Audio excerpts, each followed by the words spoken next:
Hey guys, today I'm going to be doing my out-of-box review for the HG Zaku 2 High Mobility Type Psycho Zaku Gundam Thunderbolt Anime version.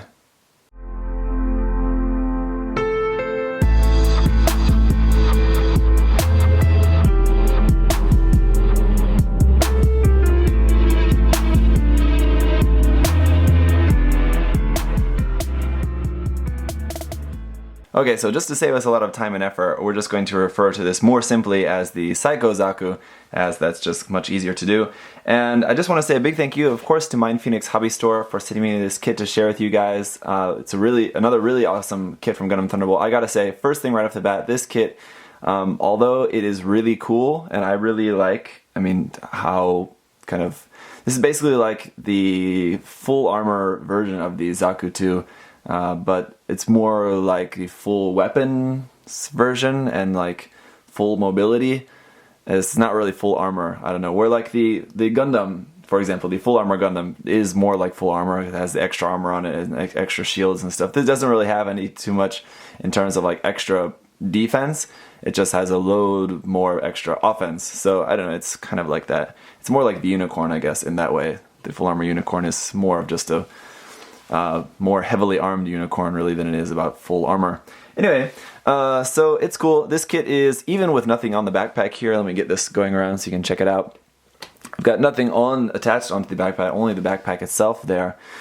Even with just that, that's just too much weight for it to stand by itself. So the only way you're going to be able to get this to stand by itself is not having the backpack on it at all. And the problem with doing that is that the energy cables that go around the waist of this plug into the backpack, so you kind of can't really not have the backpack. So you pretty much have to use this on a stand. There's pretty much going to be no way that you're going to be able to have this just standing on something unless you build a diorama and you like build some sort of like stand into that. So it like looks like it's standing on something, but it is still going to need some extra support there. I think if you were to do that, build it into a diorama, you could very easily hide some just support rod or something there, somewhere up underneath the backpack. You don't have to necessarily put it between the legs like a normal action-based connector here. It is kind of unfortunate that we don't have any way to plug in an action base like up under the backpack. I think that would have been a much better point of plugging this onto an action base. Similar to like the Wing Gundam Zero, for example, how that attaches under the backpack. There's been a couple other kits, and the Master Grade Freedom as well. Like those are examples of kits with really heavy backpacks. So like in order to keep the kit from bending over or like bending backwards while up on a base, they have it plugged up under the backpack. That definitely would have been very beneficial for this kit because once you get everything else attached onto the backpack, it's definitely going to be leaning backwards. It's pretty much impossible without doing any sort of modifications or anything to be able to get this so that it's like staying in like a straight vertical position like this once you get everything attached onto the backpack, because it's just way too much weight. And the midsection is, you are going to have some forward and backwards bend there in the middle section, which is also, I think they just should have removed that point of articulation. They should have made this very rigid in the middle section so that it doesn't bend at all in the stomach, because it's much more of a hindrance, or it's much more of that it just ends up being a negative point, where normally in most kits, you want that extra articulation there in the stomach. It helps make for some more dynamic poses, but in this case, it doesn't do anyone any good, it just makes it worse. So the other thing that I want to say about this kit, aside from it looking really cool, is that this is a very arduous build of a kit. There's, if you're painting, of course it's going to be even worse, but even if you're not painting, there's a lot of stickers and a lot of these little thrusters. It takes a long time to remove all the little, I'm noticing these are a little bit out of place there, sorry about that. It takes a long time to clean up the nubs on all those little thrusters. So there's like 1 million on the backpack and another 100,000 there just on the mobile suit itself. It's cool. It's a cool detail. I don't really care too much for these colors, really, to be honest. I would definitely be painting this in a little bit different color scheme, changing it up a little bit. But especially like just the gold for all those, I just don't really care too much for that. I like how in the Zaku 2 and Big Gun set, they changed in the original manga version of the Big Gun, all the thrusters I believe for that were all gold like this, but they changed it to gray for the anime version. I wish that they would have done that for this one as well, but I think for this one, it was a little bit more iconic that this Zaku, which is kind of like one of the main suits of the series. So it was a little bit more iconic that it has all of the gold thrusters, so I think maybe they couldn't really quite get away with changing that. But anyway, let's take a little bit of a look at the articulation. For the most part, it's going to be similar to the Zaku 2, which I've reviewed previously, so it's kind of hard to show a lot of this. I'm really worried about trying to show you guys the articulation. I'm going to be knocking off little thruster bells everywhere, all over the place. But the head is going to be able to go up and down a little bit. You are, of course, able to rotate that mono eye up under the head. There's a switch to move the mono eye side to side. The mono eye is a molded detail, so painting that is not going to be any problem as compared to like the HG Origins Zaku kits where that's not actually a molded detail. Here on the shoulder, of course, we've got stickers there, that gray one going around there, the black one going around the base of the spikes. Those are stickers. The spikes are molded in gold though. Very pointed. Usually on HG kits they're not that pointy, but they're really quite sharp in this case, so that's kind of cool. And then the antenna here as well, the commander antenna, there's a sticker on there of course, is also sharp. There's no safety flag on that, so it's also kind of rare for an HG kit. So yeah, we do have some movement here in the stomach. It's not a lot, but you see that is enough that you know, once you get the weight on the backpack, it's just going to be permanently back like that. So it's not a whole lot, but it's going to be something, so that like you're definitely gonna have to like pose it like it's like flying like that. So this kit is pretty much going to be a brick, and you can change up the options of what weapons you want it to actually be holding in its hand or something like that. But doing any sort of more dynamic pose for this, I'm not really expecting to be able to do that, but you know, we are going to try it. I will try it anyway. The shield, the way that it's just plugged on there via that polycap, just that polycap ball joint, when you're moving the arm up, the shield doesn't have anywhere to go to move out of the way, so this arm is not going to be able to go up very far. This side is better because this shoulder armor can move out of the way a little bit, so you can get this arm up to almost perpendicular there, 90 degrees. Of course, you can rotate that up and bend that a little bit more than a 90 degree bend there at the elbow. I like the fact that the hands are all black. It's something kind of unique. We don't really see too much. We have this gray piece there on the elbow, which is kind of cool as well. This is the only Zaku of the Thunderbolt kits that has a upper arm piece. The other Zakus just have this, the Zaku 1 and the Zaku 2 both just have this kind of cloth material going all the way up to the base part at the top of the arm. This one's the only one that has that orange piece there. And then of course we do have some rotation here, just a tiny little bit there at the waist. It's not really going to be anything, so you're going to be able to bend it, and it's just going to kind of bend back. This tubing part on this side actually broke when I was doing something with this, so when I was bending into place, because you know, when you cut it off the runner, you have to, it has a few points where you need to bend it to be able to get it into the shape that it's supposed to be in, and while I was bending it, it actually broke. So, I mean, this is made to be bent, and when I did that, it broke the plastic, so that's kind of disappointing. I just dropped a little bit of super glue on that, and it's fine. It actually probably looks better because the super glue filled up that gap a little bit. So like when it's painted, it's gonna actually look better if you maybe fill in those gaps with some super glue, but that was just kind of unfortunate. We do have some seam lines on this like kind of fabric looking part too, the seam lines there, which is also kind of unfortunate but kind of unavoidable for those parts. Seam line here on the shoulder as well. On this shoulder, on the shield, there's nothing. The arms, this is an example of how you make Zaku arms that don't have a seam line. So again, another improvement of this kit. The Thunderbolt Zaku kits in a way are better than the Origin Zaku kits because number one, the mono eye is molded, and number two, the forearm doesn't have a big seam line running down it. So of course this has quite a few other seam lines in different places, but this one you don't have to worry about that at all. On the back of the arm though, we do have a seam line there, but that's going to be a really easy one to get rid of in that black part. Just a very easy sanding job on that. You might even be able to get away with like barely doing any sanding on it at all. The side skirts are going to move up and down a little bit. Front skirts are going to be able to move up and down a bit. Those are all this orange part there on the skirts is all stickers. So on the side skirts, here on the front skirts, that's all orange stickers there. The back skirt does have no stickers there, and it doesn't move or anything. Around the waist section is actually inside there is molded in orange, and then we have a couple of red stickers on that inside there on the front and on the back. The back is, no one's going to ever see that with this giant backpack there, but there is a red sticker on the back side of that midsection. The legs are going to, there goes one thruster just shot off there. This one here on the inside of this the crotch piece just shot off when I lifted up the leg, so I'll have to fish that out wherever it went to. So the leg, you're going to be able to get about a 90-degree bend there at the knee, not a whole lot just because of this bulky lower leg and this tubing section there. We have some stickers here for the verniers on the high mobility type legs here. This back part does open up a little bit, not a whole lot, but kind of something. It's kind of cool. And then the ankles are going to be able to move a little bit side to side, not too bad, up and down just a little bit. Under the foot we have like half detail, half hollow, not too bad. But again, you're probably never going to see that because again, this is a little bit of a brick, so this is pretty much how you're going to be looking at the kit 99% of the time. On the backpack, this was another annoying thing about this, and as you can see, a couple of other thruster bells came off here, is that a lot of these stickers, I put all the foil stickers on just for the sake of this review anyway, just to be thorough. There are a few foil stickers that you have that you're not supposed to use with these. They're specific for the manga version, but they're not supposed to be used for the anime version. So obviously gray stickers here, and then a bunch of these, it's like really dark brown stickers on black plastic, so they're barely noticeable. There's a bunch there, so you can see it's like 1, 2, 3, 4, 5, 6, 7, 8, 9, 10, 11 stickers here just on this part, and then on the front part too. That's going to be kind of hard to see. There's some on there as well.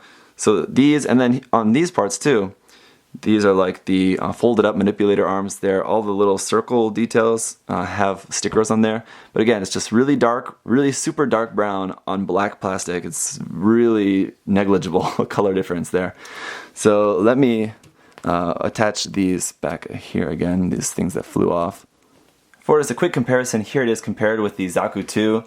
This was the Zaku 2 that was included with the big gun, and I mean, as cool as the Psycho Zaku is, I still just, personally, I prefer just the normal Zaku 2, the green one there. I just like the look of that one. It's just a lot more realistic. The Psycho Zaku is almost a little bit too much for me. I do really like it, but it's pretty extreme, and I like all those extra little bits. Pretty soon we will also be able to compare this to the Zaku 1. I've just finished actually snapping up that kit, so I will be reviewing the Zaku 1 Thunderbolt kit as well pretty soon, but here's these two.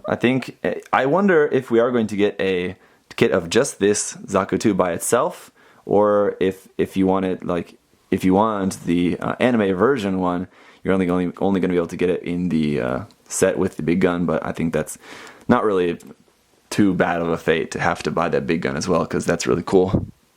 Okay, so now as we're going to get into all of the accessories and stuff for this kit, all the weapons and all of that, the first thing that I would recommend you to do, and I think that the manual also recommends you to do this, is to move this connection of the base. This is the base that is included with the kit, by the way, if I need to mention that. It does have a point of articulation at the top, which I'll talk about here in a minute. The first thing that it recommends you to do, or that I would recommend you to do, is move this to the more forward position, just because then you've got more base kind of more centered to the back where you're going to be adding a lot of weight.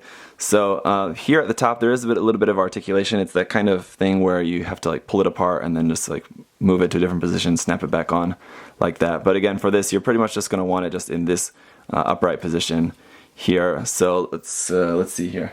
Alright, so the first thing I want to talk about is the larger of the two different types of bazookas we have for this kit. We have a sticker there for the scope. Of course, the scope is able to move, the secondary handle is able to move, the primary handle is able to move forward and back.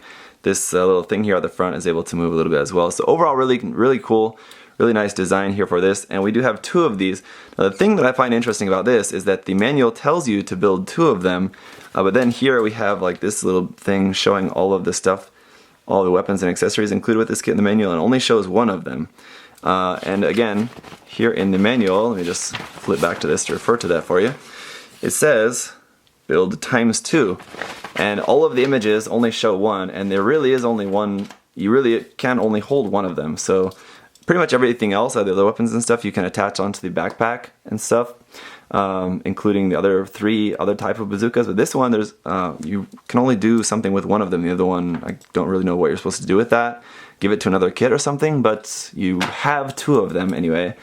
This one is going to be the one, again, it doesn't attach anywhere on the backpack, so this is probably going to be the one you're going to want to hand hold in the right hand. So speaking of hands, we do have some nice hand options for this kit. On the kit there, I've just got the holding hands. We do also have a set of open hands here for the left and right, so that's nice. Two nice open hands there. And then we also have two trigger finger hands, again, for the left and right, which is nice. So we do have some nice hand options here. Here's one of the grenades, or Panzerfaust, I believe is what these are. We have 4 of them actually. You're going to build 4. 3 of them you're able to put onto this connector piece here, and this piece can be connected to the fuel tank. We have 2 of these fuel tanks, just long black. Again, these also have some dark brown stickers on there that are barely noticeable. The gold thrusters there at the end. But anyway, this part just connects onto the top of there. We're able to put 3 of these on there, and then the 4th one is another thing that you just kind of don't really have anything to do with that, so you can hold this in the other hand or something, or, you know, again, just give this to a different kid or something. You know, you have an extra one of those. Also, on the back skirt, or on this one, this is the lower fuel tank. There's 2 fuel tanks. This is the lower one. The other thing we're able to put on there is our Zaku machine gun. So here's just a very typical Zaku machine gun there. Pegs in the handle on the left and right side for either side. Movable handle at the front that can go left to right. The camera again that can go up and down. We have this removable ammo drum there on the top. But this one can be attached onto the lower fuel tank just here like that. Just latches onto there, upside down on this side. Then on the other side is where we're going to put our heat hawk. Now here's the heat hawk for this kit. It's not like the Origins kits where we have 2 active, like an active and inactive version. We just only have this one. And this one is just going to clip onto this side, I believe, just here, like that. So that's just going to be connected there onto that side. I take that back, sorry, it's supposed to be that way, as if it really matters too much, but just in case it does. And the interesting way that these fuel tanks connect is you have to kind of plug them in at a certain angle. So there's a little keyhole where they fit in, and then you need to turn it into place, and that kind of locks it there. So they're going to be really secure, and they're not going to fall off the backpack at all. It's kind of a little bit better, I think, than just a straight peg. Here's one problem with this design. As you can see, with the machine gun mounted onto here, it's running into the thruster bells there, so you kind of have to get it on in a way that it's kind of a little bit in, so that's not hitting that. This heat hawk also doesn't really want to stay on there very well. But you kind of just have to get it on there and hope that doesn't go anywhere. So here we can see with just that lower, just the lower of the 2 fuel tanks connected onto there, it's already leaning back. Here's a straight up and down, straight vertical position, and it's already dropping down like that. So here's the second type of bazooka that we have, a much smaller, simpler one. This forward part here again also moves. The camera again has a sticker there and also moves. Forward handle moves, main handle moves, and just a nice detail here. The ammo, kind of ammo drum, I guess that would be, anyway, is off to the side there. So it's going to make it a little bit difficult when you're trying to actually hold this, if you want to do that. But really, pretty much these are just going to be here on the backpack, because we have 3 of those. These are going to be plugged onto another connection piece that connects onto the top of the top 2 fuel tanks. So here's the top fuel tank here. It has these parts where you're going to be able to plug on these this extra ammo. So these you can have on there if you want. Again, it's not required. You can just have just the fuel tank if you want. But here we have extra machine gun ammo, extra bazooka ammo with the bazooka ammo molded there in gold there on both sides. So 4 of those each.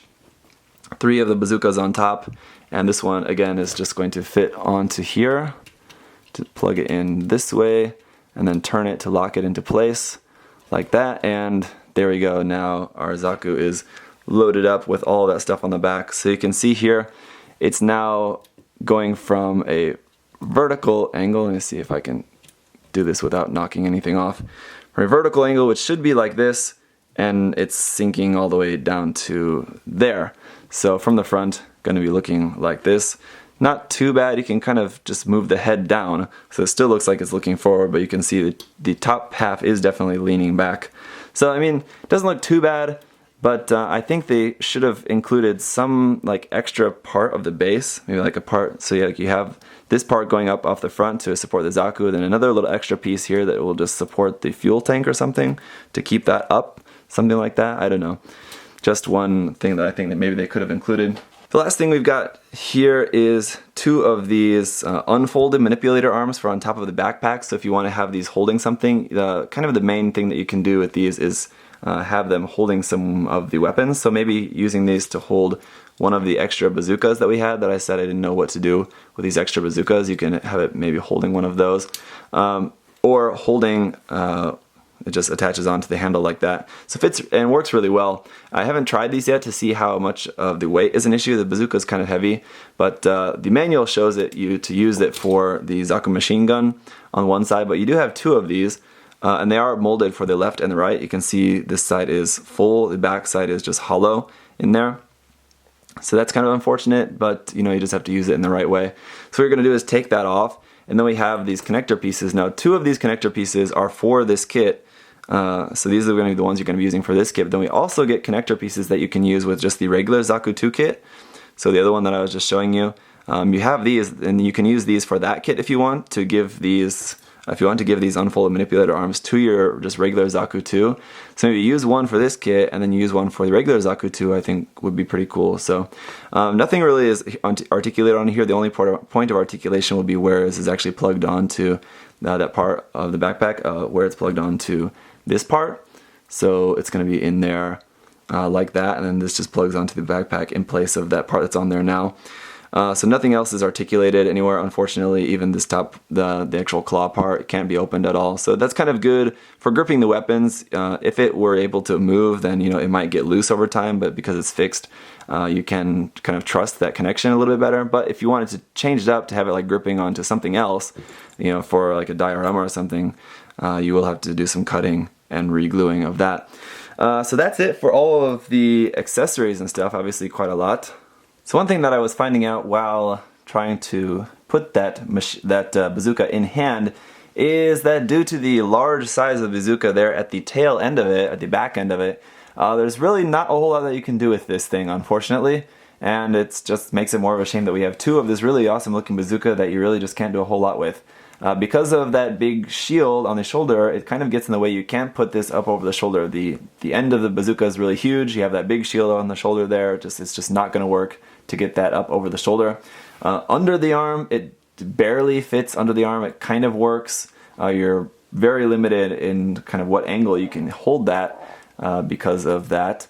So that kind of barely works. Holding on the outside of the arm, I really kind of hate to do this pose with bazookas, or any sort of bazooka or rifle or anything where the back end of it is on the outside of the arm. It just looks so unnatural.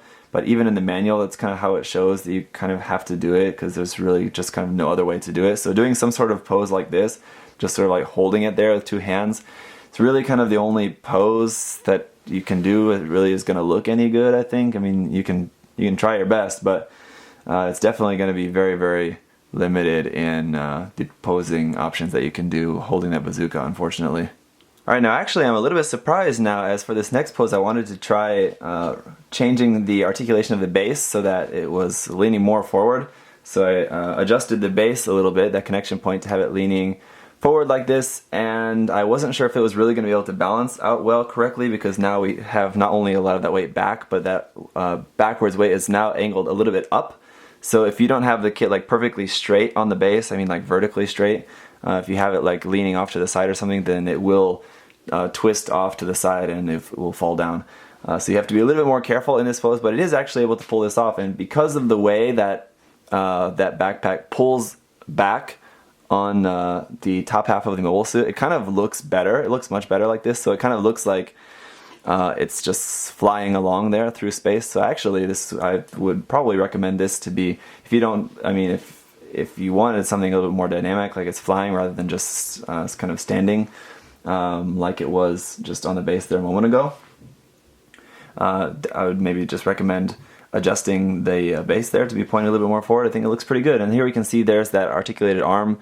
They're not very articulated in this case, but that arm holding the Zaku machine gun, and that one also is looking pretty good. Of course, the underside of that is hollow, but again, you're not really going to be able to see that unless you change the angle of that more. But just as the angle like this, you really can't see the hollow parts of that, so it's going to be looking pretty good.